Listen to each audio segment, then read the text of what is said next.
Hi everyone, my name is Mike. I'm with Loaded Billiards. Um, Today I'm going to go over re-rubbering and refelting pool table rails. Um, I get this a lot when I go out and do pool tables. Just for a little background, I've been doing pool tables as a mechanic for about 25 years now. Was trained by Connolly in Arizona here, and we get a lot of calls for moving setup, and we do a lot of bumper repairs.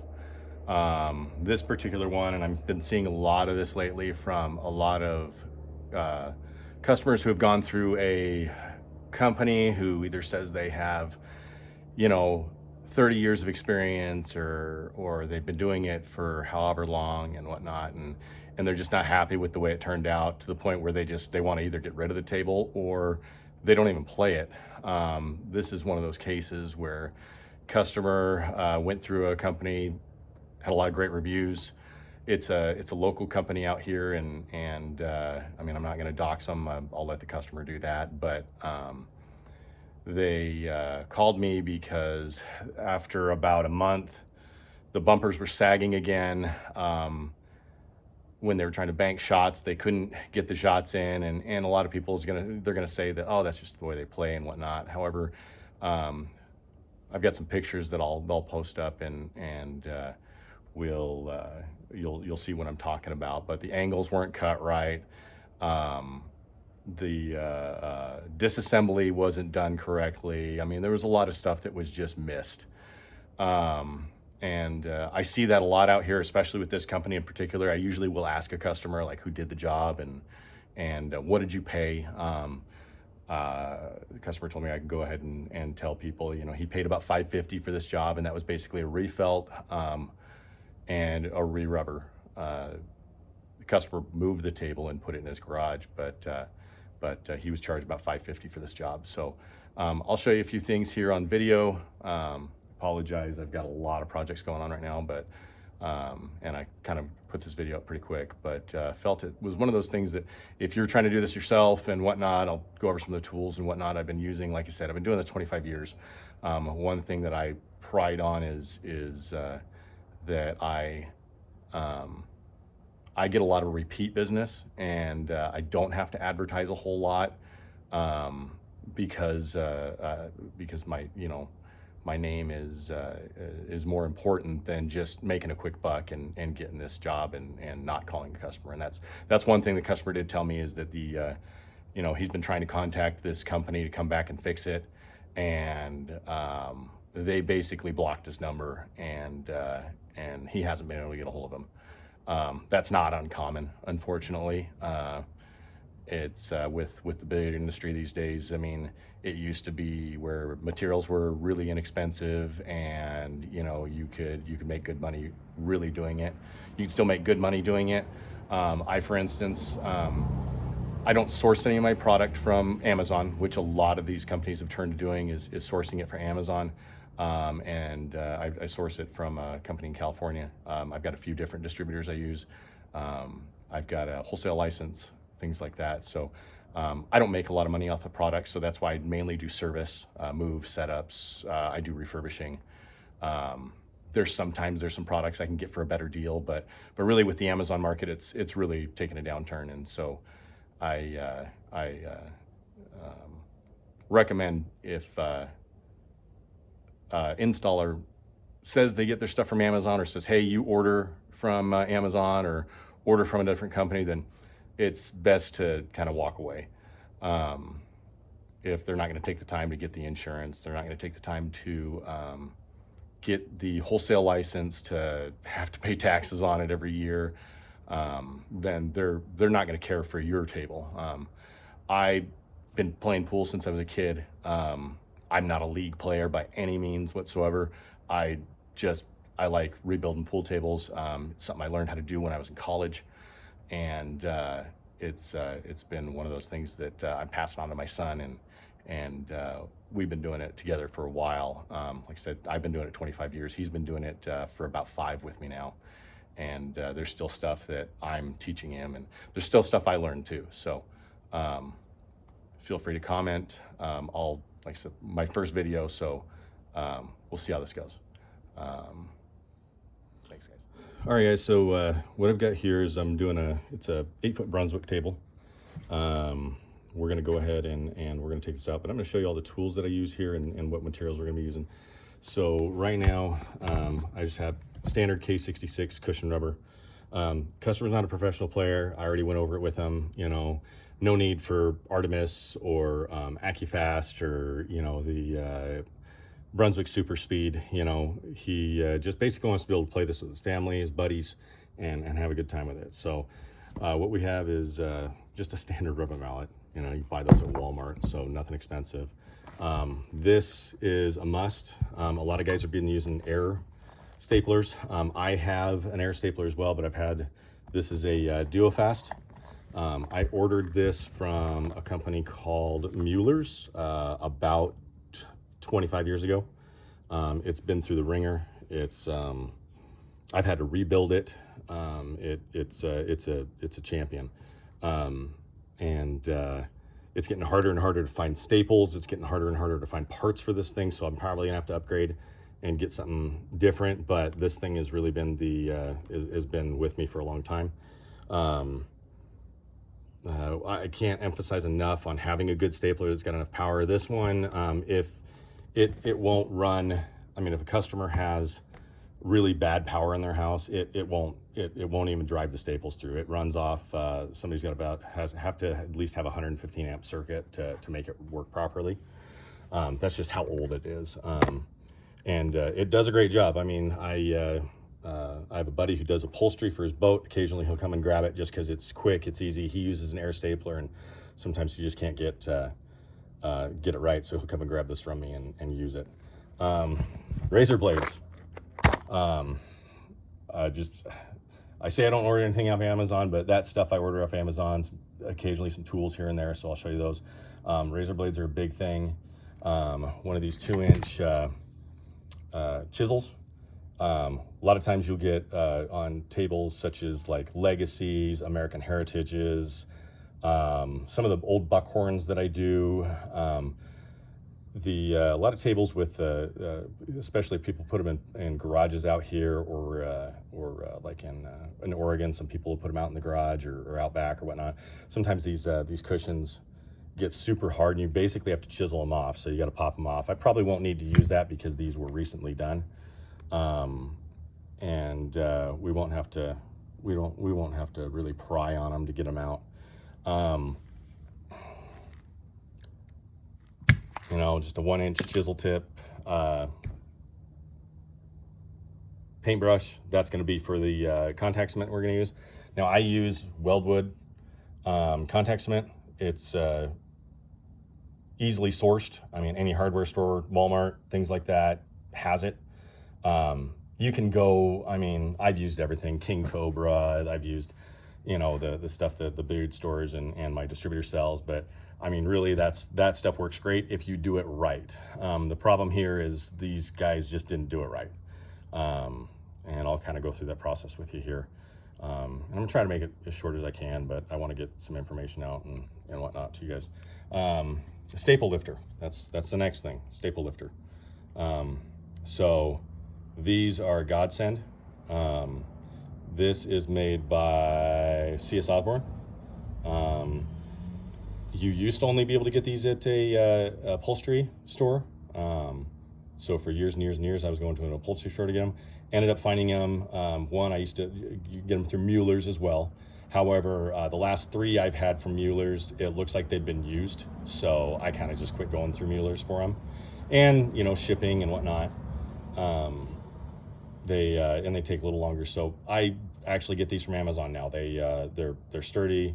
There's a couple other renditions of them I've bought and used before. They're a little shorter and they're not as sharp. The handle also isn't as long, so it's a little harder to dig into staples. But these are great. You just pick them up. They are expensive. I think last time I bought one was about I want to say 6 months ago. I usually go through them every 6 months. I mean, you can see I've on this one here. I mean, I've got several of them, but if it can, if it'll zoom in, it probably won't, but the tips I've had to file and cut again, but it still works for what I need it for. This is one I use at home when I'm doing rails at home, not on the job. I've got another one in my pool table bag, but that's usually a little bit better. But I've got to order another one. A set of dikes. These are cheap dikes, and the reason I say go get some cheap ones is I file down the inside of them so they're flat, so you can still grab the staple, but you're not going to cut the staple. The biggest pet peeve that I have is when I go and do a pool table and I am pulling staples, is that either the previous mechanic, if you will, did not pull the staples out. They basically just ripped the cloth up underneath and then they just stapled over the top of the other staples. Or they tried to pull the staples, they did it with a screwdriver or a pick, which a lot of guys use.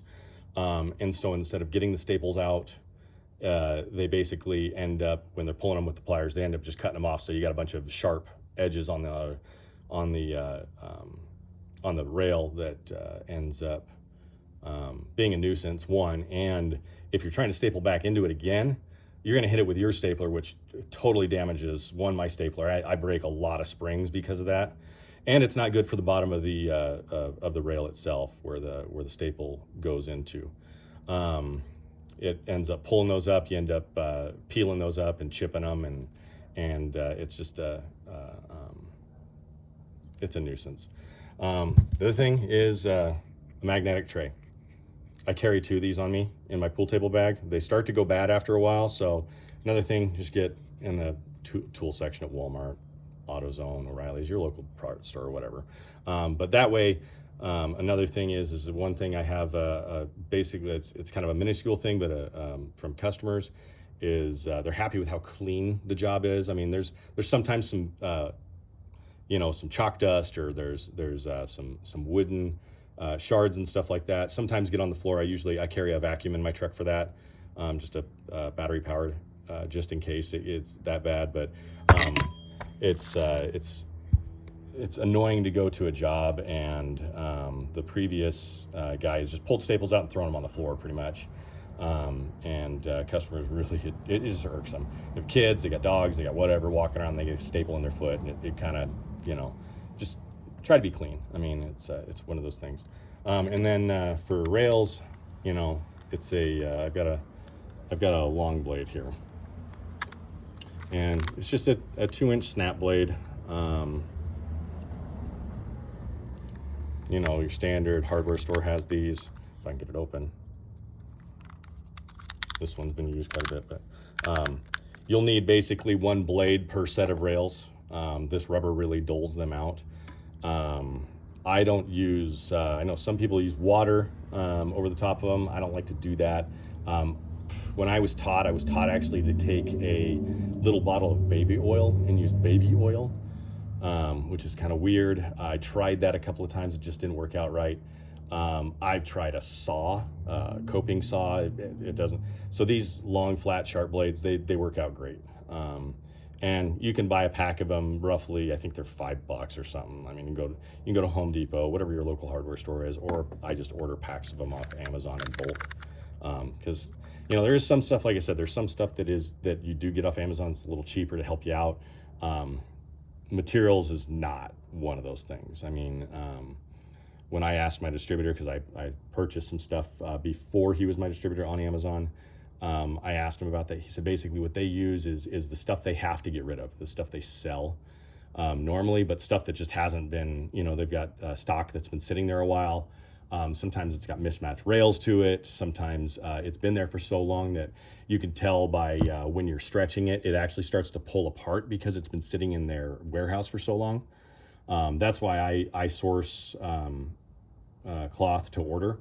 So I'll make an order. I mean, they're pretty good. I live in Arizona, they're in California. It's overnight is what they get it to me. I'm willing to pay the extra for the shipping on it.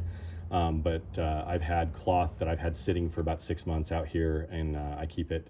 My garage is, it's somewhat climate controlled, and I've gone to use that cloth after 6 months, and it starts to tear as I'm pulling the corners and whatnot.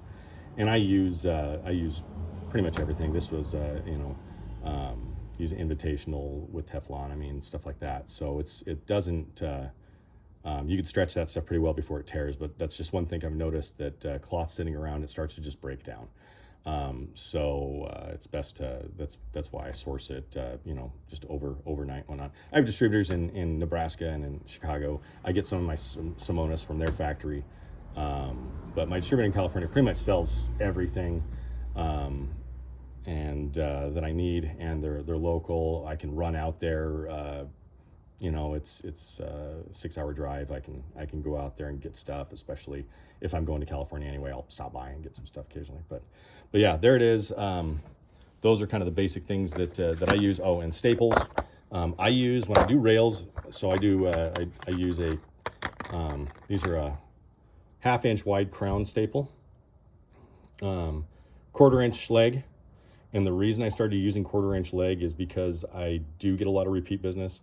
I do billiard hauls occasionally, and going back every year and trying to pull a 3/8 staple out, the staple, one, it just usually will break off, and two, it really wrecks the mounting surface for the staple on the rail. And doing these, they're in there tight enough that you're not going to get any looseness around the rail, and when you have to come back and refelt, you're able to pop them out. It's a faster job. Like I said, I've been doing this for so long. I can show you. I just got diagnosed with freaking tennis elbow, something I used to laugh at as a kid, and we probably all laughed at, but because of pulling staples for so long, that muscle up there is starting to tear. So my time doing this is numbered. So those are the tools there. You guys got any questions, throw them in the comments. Click like. I'll put my I got my Facebook page I'll throw up there for you, and whatnot. But we'll go into a couple things about the rails here, and what was wrong with the table. I also have to restretch the bed cloth for them too. They've got wrinkles that are coming up around the pockets. And I mean, there's just there's a lot that's done on there. So I'll go over that with you in a bit. Okay, so getting into it now. I've got start with the Brunswick. It's a side rail. It's a good looking table, just your standard home use Brunswick. I call them a traditional style, pockets hang out on the outside. They're not a tournament style or whatnot. It's actually a really good looking table. I mean, customer's excited to get it and told me, he went and bought it. At the end of the day, he says, I just wish I would have not taken the first quote and gone through a couple different quotes. I told him, I'm going to take care of him on this job and make sure it's just done right for him. So a couple things here. So first of all, as we know, Brunswicks, they use a stud style rail bolt in the bottom. So you got to take the studs out. Well, a lot of times guys don't understand how to lift these when you got the studs in there.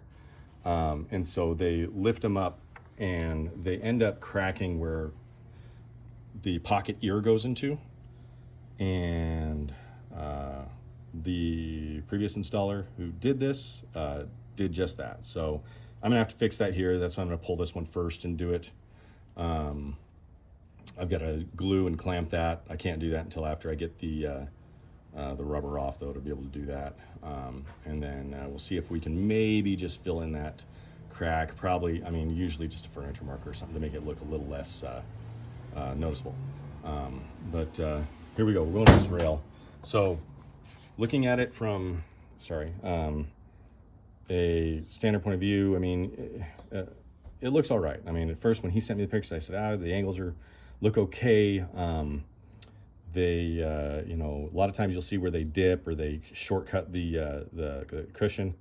And I didn't think I was going to have to replace the cushions. I figured I would just get in here and pull the cushion and then re-glue it, reset it, and then pull the cloth back over it. Now, I'm going to try to do this without changing the rail cloth. Like I said, I've been doing this 25 years. I've actually got a pretty good technique on doing this. I'm just going to basically peel it back, get it out of the way, and then I can reuse this. If I don't, I do have, this is just standard championship green. I do have a cut of rail cloth for that, so I'll just replace it. Just so it looks good, and I'm not, putting staples where I don't need to, or having to use glue, which is another annoying thing, is when somebody sprays the other side with glue, and you're not only that glue hardens up, and you're not only fighting pulling staples, you're fighting trying to peel it back and then restapling, because the glue is basically hardened like a rock. So we'll go into that. So that corner's not terrible. You can see where it kind of protrudes there. That's probably from the feather strip. If I can fix that, I'll fix that. It also is probably from, if you look a little closer, you can see one where the wrinkle is there on the side, but you can see where they put new faces on them, and you can see where the face itself does not line up. It kind of rounds off there instead of coming to a nice angle. And you can see where the back tail, it kind of, I mean, I guess you call it a dog tail or whatever, it curves out. That could be from the feather strip, but I don't think so. I think it's just, they just didn't cut the face correctly. And this one's not bad compared to the others. The other thing that I didn't notice until I actually got there, and I'll have pictures of this, is either the angle of this center pocket. They're not even, and I've got pictures I can put up here as well, that when it was assembled, I didn't get a measurement on them, and I should have, but the angle of that center pocket cut is just really, really far in. Oh, and one thing I failed to mention that I do use, I use a short steel ruler. It's thin, it's flat. When I do the rail cuts, you'll see what I'm using, and that way it gets right along the line of where I need to go, and I'll cut it out. Okay, so all right, so we'll flip this thing over, and right here is where I can notice. One, we got some pulls that aren't straight. You can now see on that face of of the front of the cushion there, where when they put the cushion faces on there, they just didn't cut it right. I'm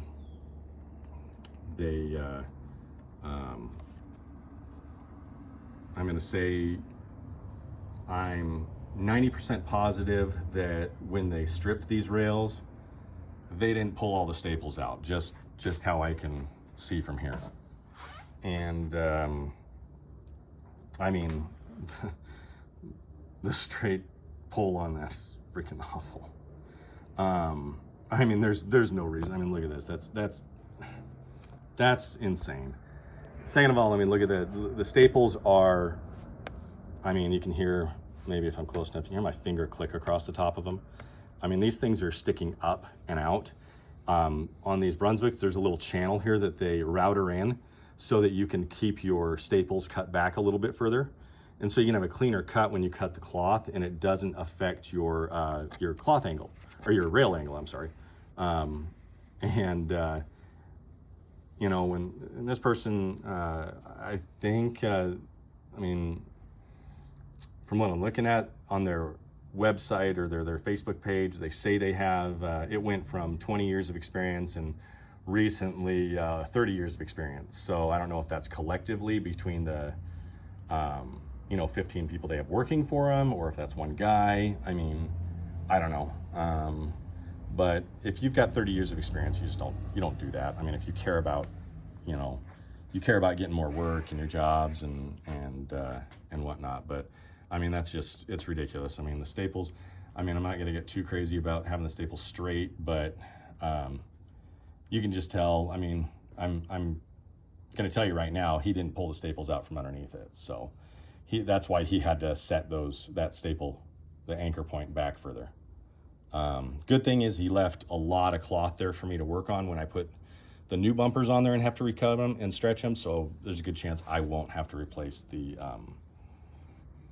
rail cloth, which will be a benefit. So we get into pulling these here and kind of go through my process of pulling them and go from there. All right, so I'm gonna start by pulling these, get this rail done, and start over in this corner here, and we're just gonna, yeah, I mean, these things are coming up. They all start using these pointy ones, which kill the crud out of my fingers. So we're just gonna get these all done. So these tools are great. Sometimes I struggle a little bit more. You can see I'm catching the staples that are underneath it. And so I'm gonna have to go back through all this. You can hear the wood actually pulling up out of these, so they're gonna be a little messy.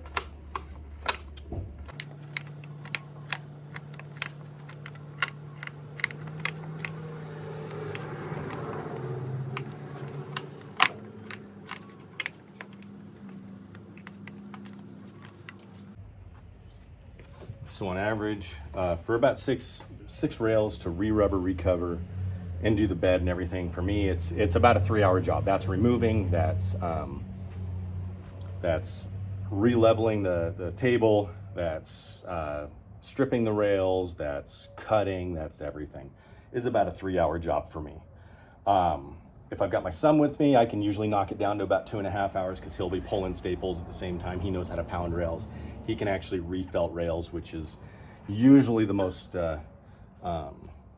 frightening thing for people when they call me up. They say they think they can do the bed, and then they call me and say, well, I don't think I can do the rails. Rails isn't too bad. It's just manipulating the material.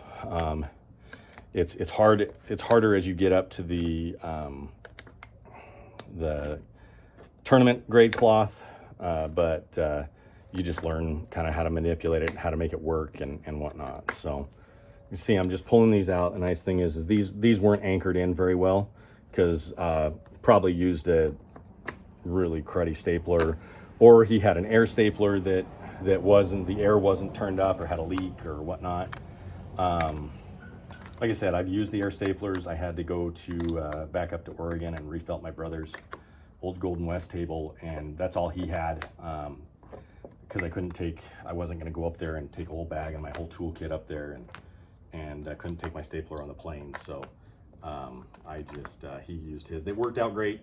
However, the more of the wire type staples, which break pretty easily, but it ended up turning out really good. So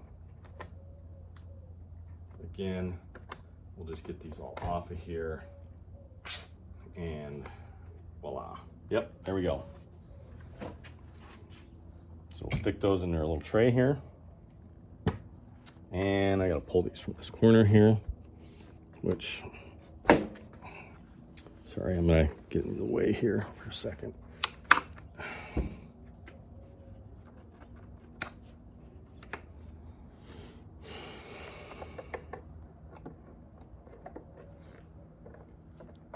Like I said, there are times I can't get these staples all the way out because a lot of the Chinese tables, like DLTs and ABCs, Sky Billiards tables, they used like an oak or some crazy wood that just starts getting hard after a while. Most of them are made from a poplar. These Olhausen rails here, you can see the poplar underneath them, which is a little softer, which is more forgiving. That's what I actually make the bottom out. I've got a stack of wood underneath here that I go and cut when I have to make new rail faces, which I've had to do before, and whatnot.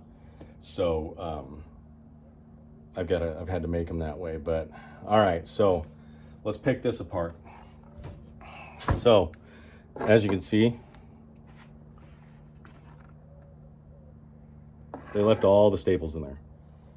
Now I can see why they left all the staples in there. I mean, you've got a couple sets of staples in there, but really all you're doing is you're kind of screwing yourself on one. It's more tedious to fire a staple in there and it bend and come back out, and it ends up punching through the cloth, and and you're spending more time fighting the stapler than you are just to go through and take the extra 5 minutes to pull these staples out and just get rid of all of them. I know there's going to be times that you'll break them off. Some of them, I've had some where they've been in there and they'll use a 1/2 inch leg staple, which is almost impossible to get out. It takes a lot of time, and that's probably why I've got, you know, the issue with my arm here, is because I do try to pull them out.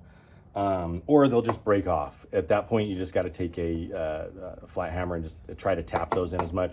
And just when you're going through and you're stapling, you'll just have to look and see where it is. So we're gonna go through the next round here of pulling these. And oh, look, they weren't that hard to pull if you had the tool to do it right. A lot of these guys just don't. They either, if it's a company, a billiard company or whatnot, they hire kids off the street. I mean, I can't really knock that. I learned, like I said, when I was in college. It's a good, if you're able to work with your hands and everything, it's a good job. But you know, they just don't. One, that you're hiring college kids that are there to get $1, and their quality of work sometimes just isn't. It's not a great standard. You know, they don't have to worry about it. It's the mentality of, I can't see it from my house and whatnot.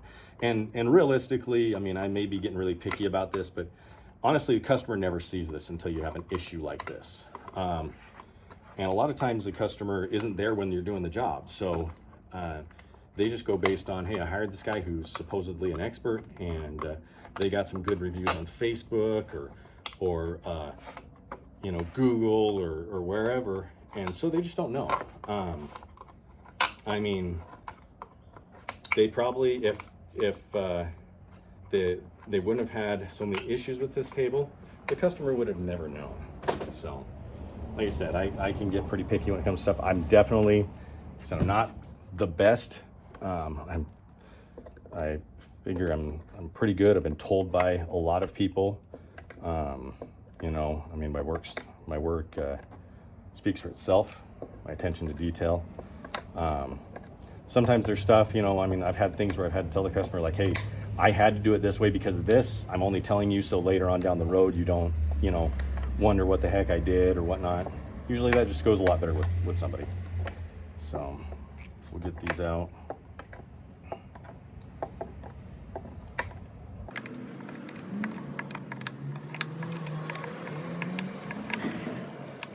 Yeah, see how it's pulling these little pieces. So that's why I use a pair of dikes, is sometimes they're down there. I used to use needle nose pliers and roll them out. Found that this is a little faster after I filed down the jaws. Before they were just, you know, they were just cutting them. But you file down the jaws, they work really well at just pulling them all the way out. They do have a staple puller you can get as well that pulls them completely out. Probably this is another reason I've got tennis elbow too, is from rolling these things like this for so long. But all right. So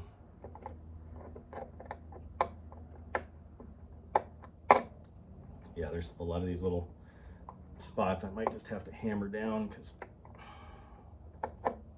they broke them off so far down in the thing there. I'll probably just take a small hammer like this, and we'll just, so they don't point up or tear the cloth when I'm pulling it back.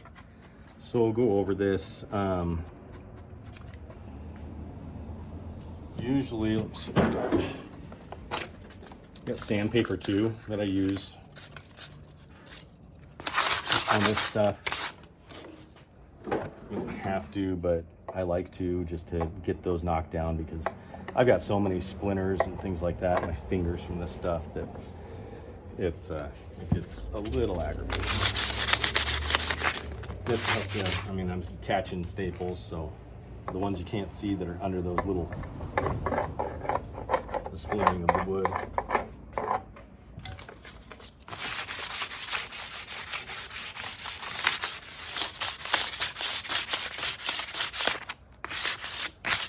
Now you can go and blow this off with air or vacuum it off or whatnot. I'm just gonna freaking tilt it.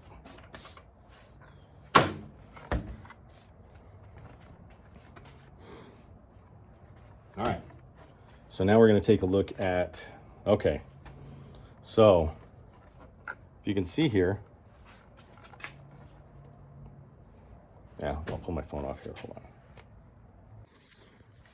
Okay, now I'm going to go through the inspection of how they cut these. So they used a Sharpie marker, which, I mean, there's no wrong method, but I don't know where they got these faces.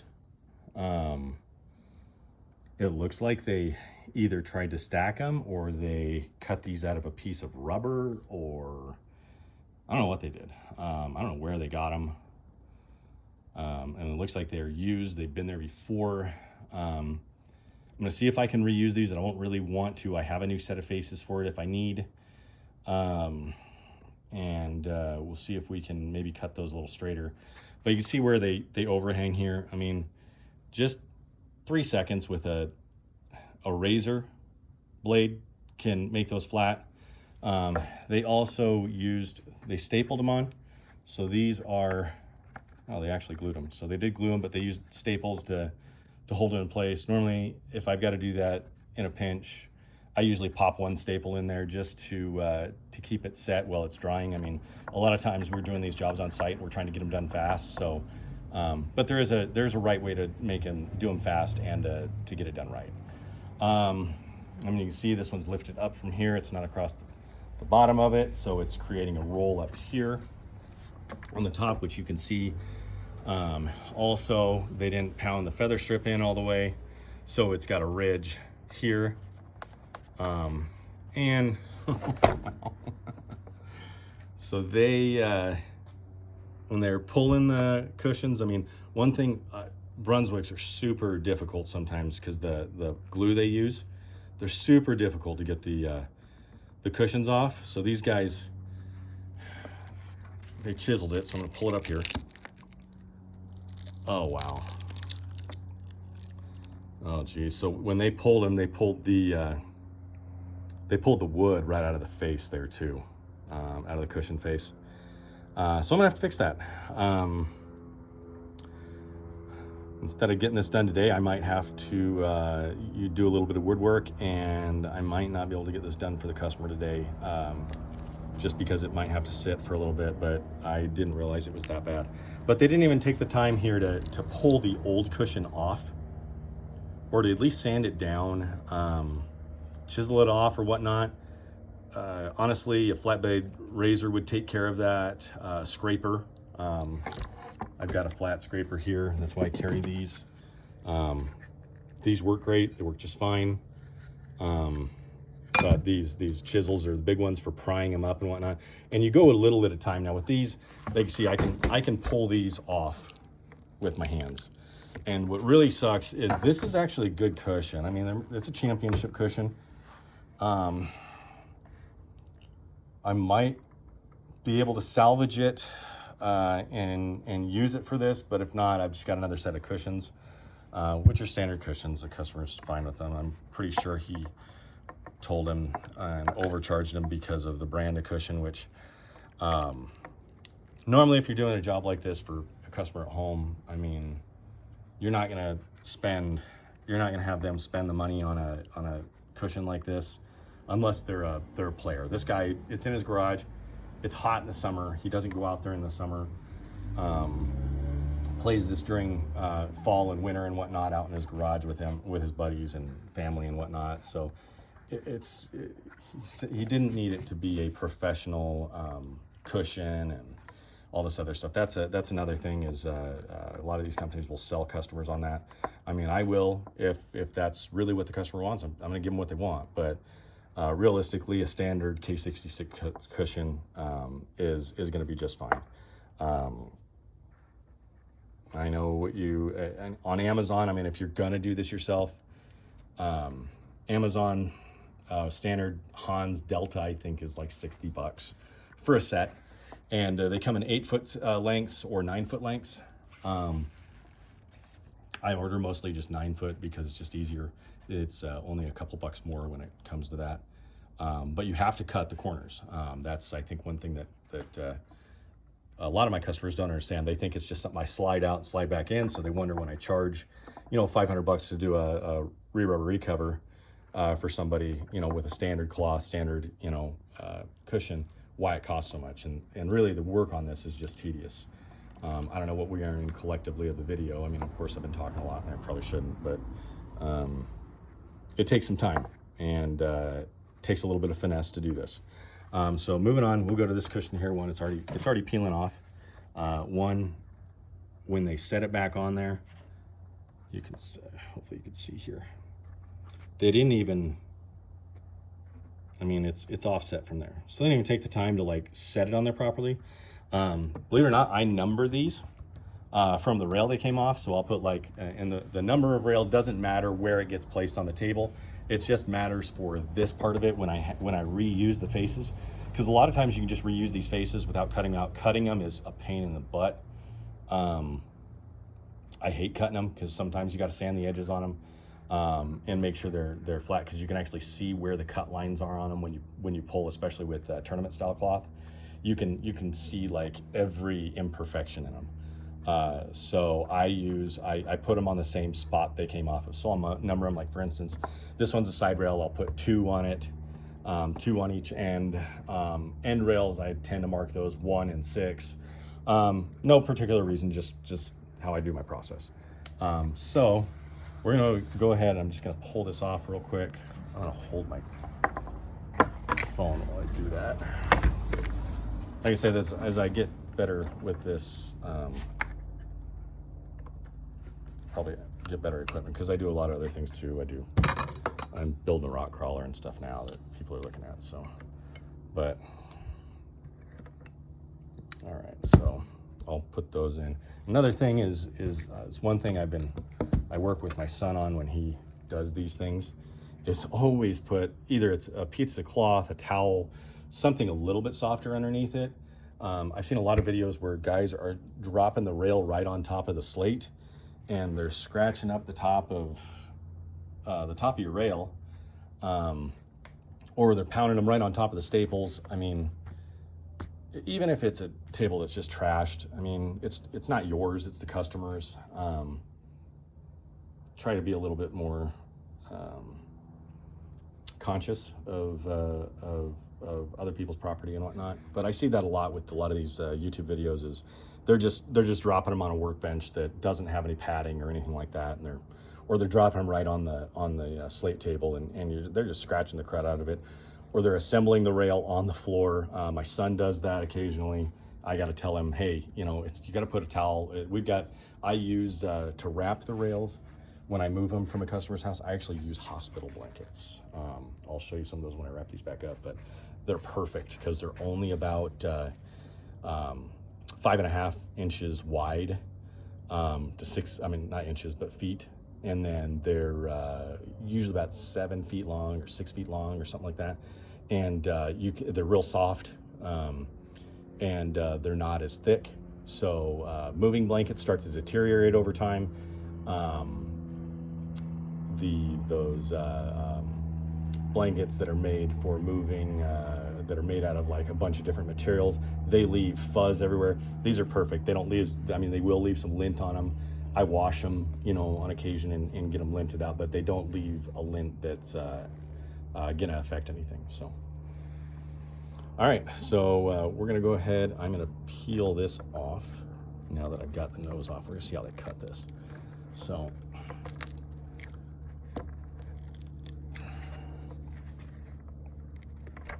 again, I don't know if they put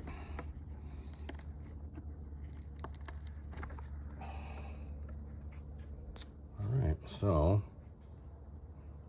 one thing I normally have is a screwdriver, but I'm not gonna grab that, and I can get this. Okay, there we go. I got the back side of it. So I just peeled it up. I'm peeled it from the back side. See, I don't know what they used. Okay. All right, so we got that. So quite possibly those could have been, and they probably were, the faces that were on here before, but what they didn't do is they didn't mark them when they came off. So I'm gonna grab a pen.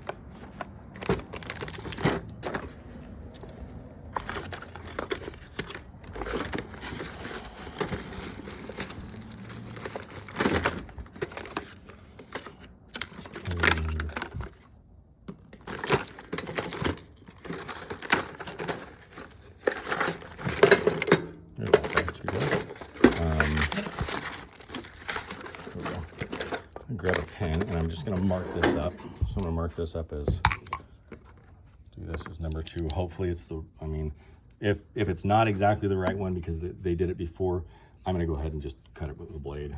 So I'll just mark this up as number 2. So number 2, you kind of see it on there. You don't need a lot. I'll just mark it on the front here. 2. And then again over here, I'll mark it with a 2. Okay. So now,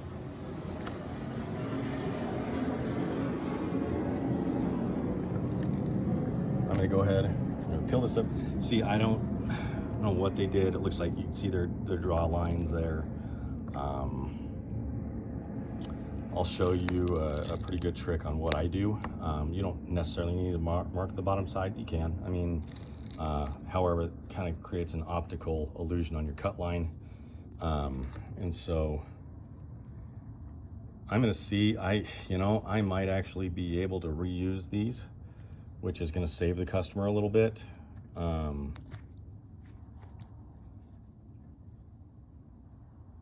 If the angles are cut right, which honestly I just don't. No, I'm just gonna replace them, just because the angles on the center pockets aren't correct. So, but yeah, so normally you can just peel these back. Like I said, Brunswicks are not the greatest, but these guys made the mistake of when they did this. A lot of people say don't use that weldwood. That stuff works awesome. I don't ever have a problem with it. I don't know what they used here. It almost feels like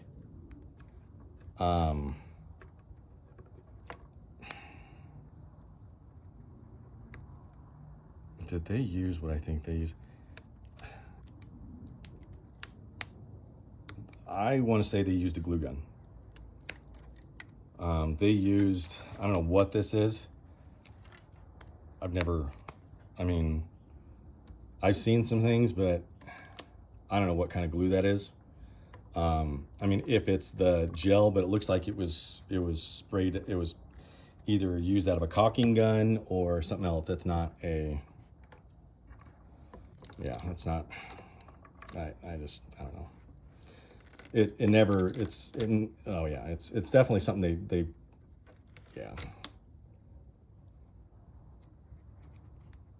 So yeah, it looks like something they bought from, they use out of a caulking gun or just a tube, like something like this. I mean, I use this for slate backing. I use it for slate too. If there's a chip in the slate or a broken piece of slate, stuff actually works really good for it.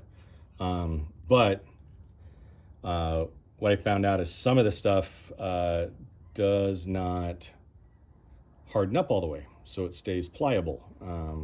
Depending on what you get, I believe this is the one that might stay a little pliable and never really hardens up. They've got a contractor one that actually hardens up like a rock. But yeah, if they use this, that would make sense. Like I said, I use this sometimes on slate backing when it falls off. Their slate frames is what people call it. Or I'll use it for a couple other little things I just can't think of on the top of my head, but it does the job. It does pretty good. But to do cushions, I use this stuff. This stuff hardens up really well. But you have to do it in 2 parts. You have to, I call it buttering, but you butter the rail first, rail face first. And I'll usually do a sequence of all 6 of these. Once I've got them all stripped, I'll lay them out. I'll butter the rail per se. And then I'll go back and take my cushion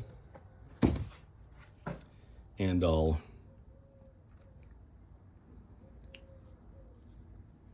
butter it on the face. And at that point, this part, your face, has started to get tacky. And that way, when you put this on, it creates a strong bond. And at that point, slight pressure isn't going to move it. You know, I always tell customers, hey, you play it right away, but don't lean on the cushions for about 24 hours.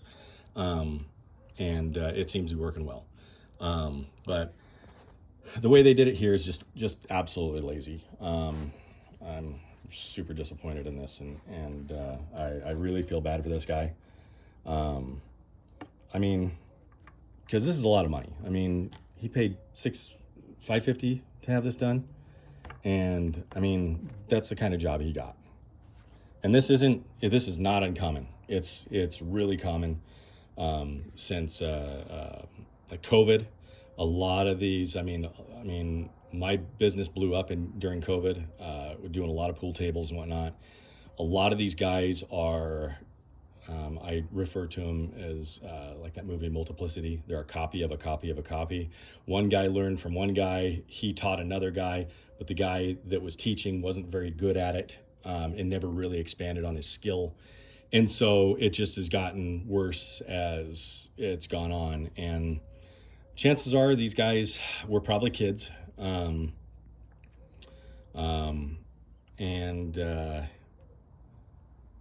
Actually, no, this guy wasn't. He knew the name. The customer knew the name and gave it to me. And I've repaired stuff for this same installer before. I mean, like I said, I'm not going to dox them, but just beware. See if they actually have real pictures of their work. It's kind of why I made this video. I mean, I go back and I fix a lot of these problems, and I do have a conscience, and I do have a little bit of a heart. So when it comes to repairing stuff, it sucks. This isn't cheap. But so what we're going to do is I'm going to go through the cleaning phase of this. I'm going to take and scrape that cushion off. I got to glue that one portion back there, and I'll come back around after it's done. I'll show you what I did, and I'll go through the re-rubber process and the cut process with y'all. And see you in a bit. All right, guys, so here's the second rail. This is an end rail. This is what I mean by shortcutting the rubber, which I had a feeling they did. As you can see, I mean, if I take my flat ruler here,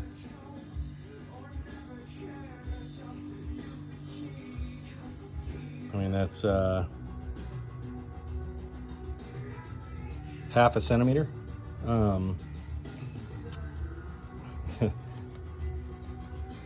The numbers are worn off on that side. I really don't use it for a ruler. I use it for just a straight edge. But yeah, that's how far back. So that's definitely not going to be the correct angle of your cushion face. So really, the only way to fix that is what we're going to be doing is I'm going to just replace all the cushions, as I mentioned earlier. But if you're good, I've had success since it is on the edge like this.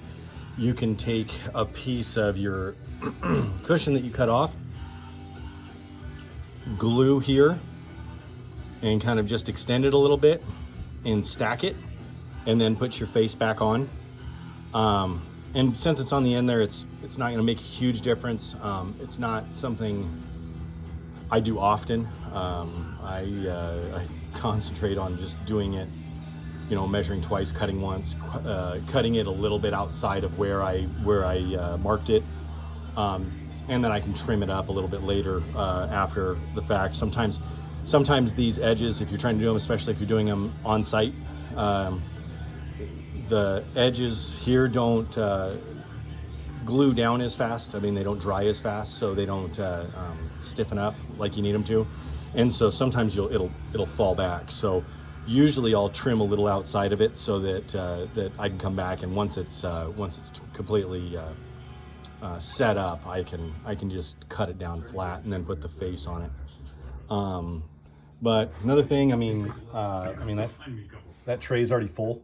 Normally that's how it looks after all 6 rails, if it's done right. This cushion right away started to fall apart. Again, I'm not going to go over every single cushion and do that. I mean, unless I see something that I see and it's informational. But another way to do it, they basically took, just for example, they just took a tip of glue and they went down like this and down like this and glued the outer edges.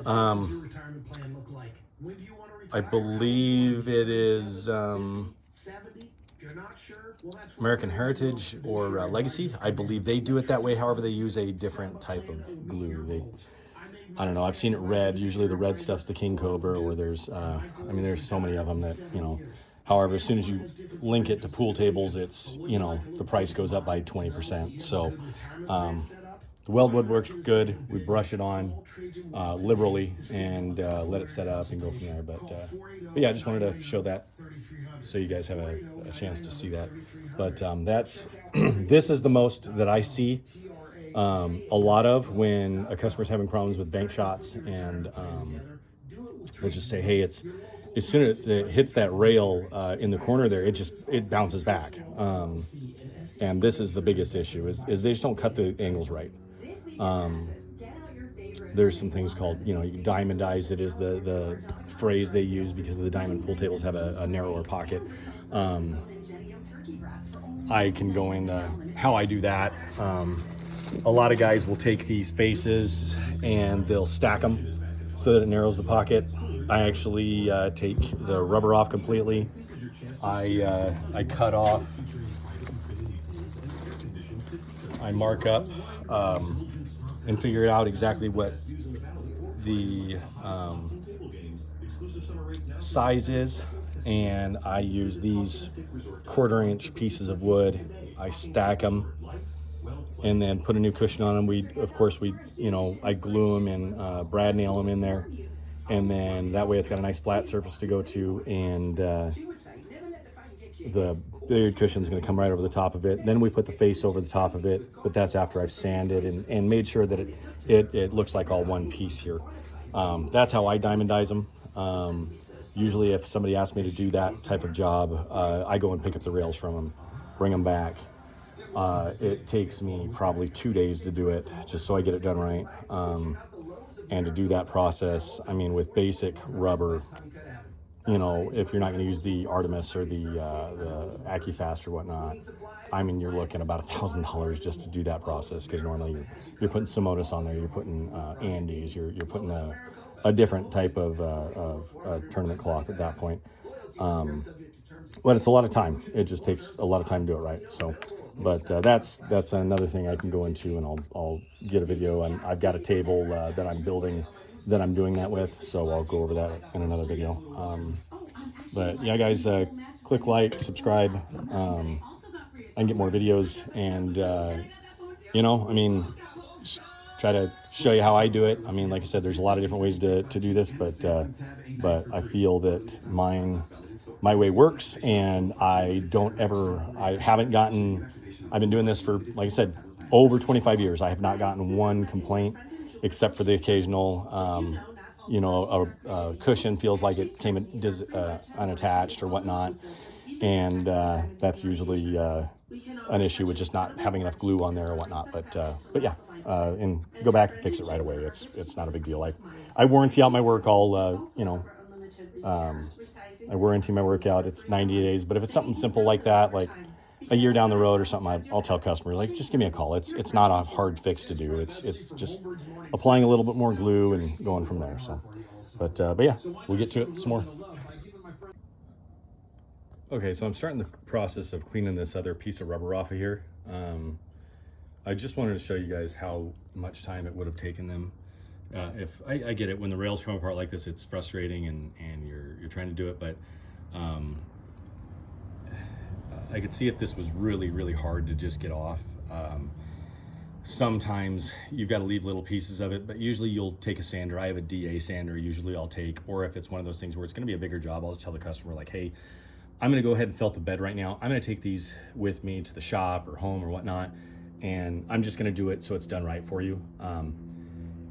you know what? A lot of the times I don't ask for extra to do that. The quote I give is the quote I give. Sometimes, a lot of times the customer will just pay extra to do them, you know, without you asking. I mean, it just takes a little bit. So, but here we go. I started pulling this. I thought I was gonna have to break out the chisel. All I used that for was just to lift it for. I mean, I beat the crud out of this. I've had to break bolts out of rails because people like to cross thread them. They just don't like to either, you know. One thing that's pretty valuable that I've got is a tap and die set in my toolbox, so I can tap out those cross-threaded bolts. But when they cross-thread them and you can't get the rails off, you gotta chisel them out. So I go through these. I mean, usually go through one of these a year. This one I probably gotta get another one, but it's been pretty beat up. But yeah, I just took this, just lifted it up just a bit, and a little bit of time.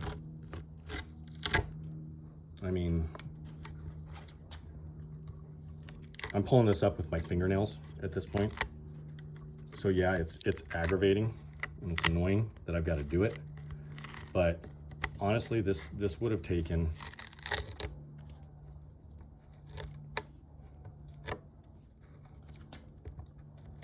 just going and doing it right. I mean, as I'm watching the counter on my phone right now, I mean, so far 2 minutes.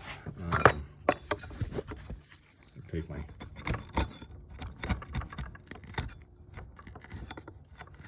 there's still this on the edge, which I'll probably just get that with razor knife, but actually it's coming off. I mean, there's, you know, on the edge there, there's a little there, but I'll start pulling it this way.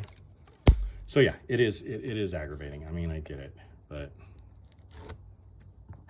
just a little bit of time, maybe some patience, you know.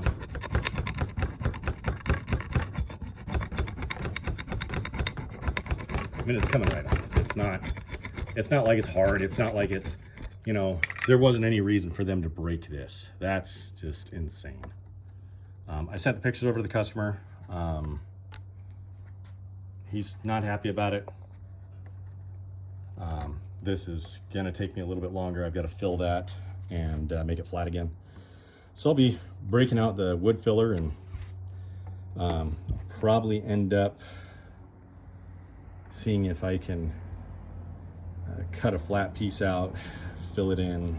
I mean, we'll see. I really don't like to glue to wood filler, but if I get it done right, it should be fine. But yeah, so we'll keep on stripping it. I'll show you the end result on this one. One more thing, I just noticed this on this. This happens when you don't pull little by little to pull these back. These really shouldn't, unless they're hard. I mean, this is pliable still. It's still in good shape. This is just from them just ripping them off. That's why I'll use the scraper on that, and I just get underneath it, and we'll just kind of, I mean, really, it just takes another minute to do. It just has to do with paying attention to detail and just really caring about what you're doing. So, but yeah, just another little thing. All right, guys. So we're back. I just got done peeling all the rubber off of all the rails. Found out that this one, the first one wasn't the one with the most damage. It's going to be this one. I've already sanded it, but if you could see, when they did this, they just tore it up. Just what happens when you go too fast and you just don't care. They got it down to where they even splintered off the top here, so that's not even straight anymore, so I'm gonna have to use some wood filler. I do have the top piece off of here. It's in here somewhere. I'll find it, but right here. So it's just a sliver. I'll be able to glue that in, tape it down. I'm gonna have to take the DA sander to it, which I did with all of them pretty much, just to get that rubber off. You'll see a little traces of rubber here. I didn't want to go too far down with it because I don't want to change the angle of the rail face. but I did get that knocked down, so it's not going to have any effect on when we re-glue the rubber. What we'll do is we'll wipe these down after I'm done. We're going to wipe them down with acetone, and then we'll go ahead and just glue them, and that way they'll stick up and be done right. But before I do any of that, I've got some woodwork to do. I'll just use I can use wood filler on it. Stuff works pretty well. We'll sand it down, make it so it's at the right angle and everything, and get that fixed. But yeah, if you're gonna do it yourself, or if you I mean, definitely if you're gonna hire somebody to do it, make sure that they actually know what they're doing. I mean, I know it's hard when you hire people. You expect that they're good at it. A lot of them will have pictures of their work. Out of everything that I see pictures of, you see a lot of felted tables. Yeah, felted table, you know, after somebody's done it, looks great from afar. A lot of them don't ever post their work of doing cushions, which it's not an easy task. I've been doing it a long time, and I've figured out a way to do it that is easy and efficient, works best for me, and I don't have any issues with it. Definitely, it's not something normally a customer would see, but as a professional mechanic with it, you do notice this stuff. But that's the way that a lot of these guys work. Is they just think that nobody's going to notice it, so let's just get it done as fast as we can and move on to the next one. And when they're asked to come and do it, they pick up these jobs that are 2 or 3 hours away, and that's the case with this customer. He lives far. Benefit is he actually doesn't live far from me, but he's pretty well an hour and a half to 2 hours away from, I believe, where this company is, and they just don't want to send somebody out 2 hours to fix a job. I mean, they're losing money on it. We're probably losing more on fuel than it would have been just to do it right. So,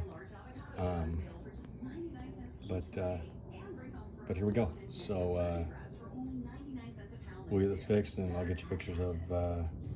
We'll get some after video of what I'm doing here. All right, so we've stripped all the rails. I went through and did some woodwork on a couple of other ones. I'll kind of bring you over here. See, these got to be all sanded, and that was that split one from the ear, and then gone through, sanded down. We still have to do a little bit of woodwork on those. But I'm gonna show you how I go ahead and get these rails, the cushions, put back on. So I sanded it down,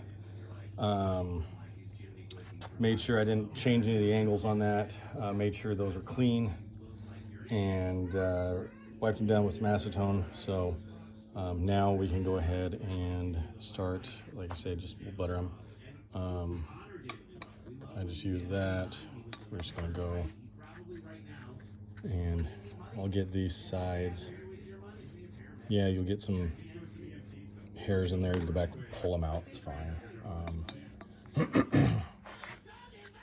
So we want to get these. This stuff smells fantastic too, so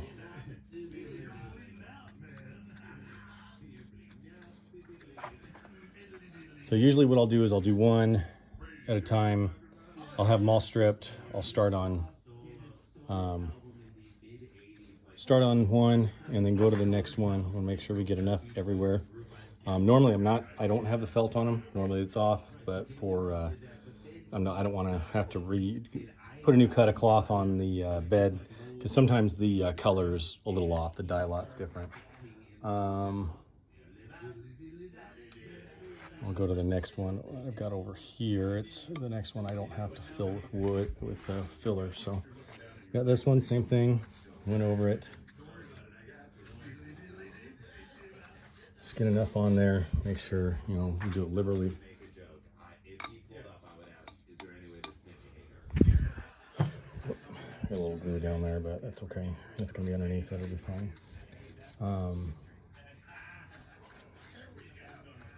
I might actually have to change the cloth on that one, but that's my fault. So